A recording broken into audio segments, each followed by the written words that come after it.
vom citi povestea mea.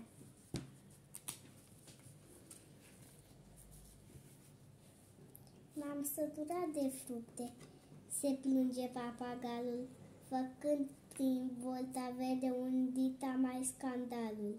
Ia să mă uit bine, mai bine după vecinii de cracă, nu m-aș mira ca tocmai păpica lor să-mi placă.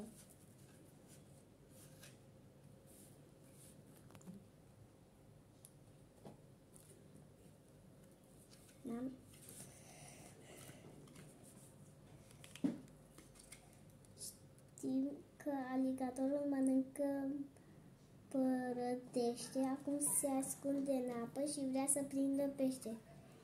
Se încruntă papagalul și scoate un oftat. N-am chef să mut pe nasul, vreau să rămân uscat.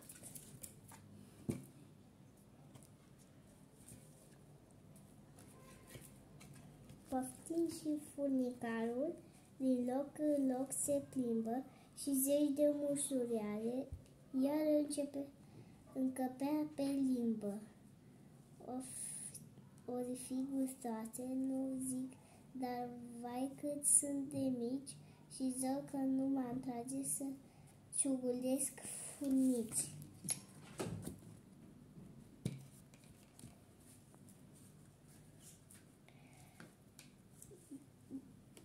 Ia stai în pomul ăla, se ascunde un iem pătat. Ce-ar fi să fie prânzul de pinici mult visat?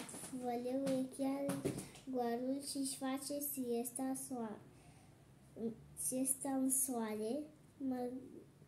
Mă-nghite el pe mine, de vrea să-i cer mâncare.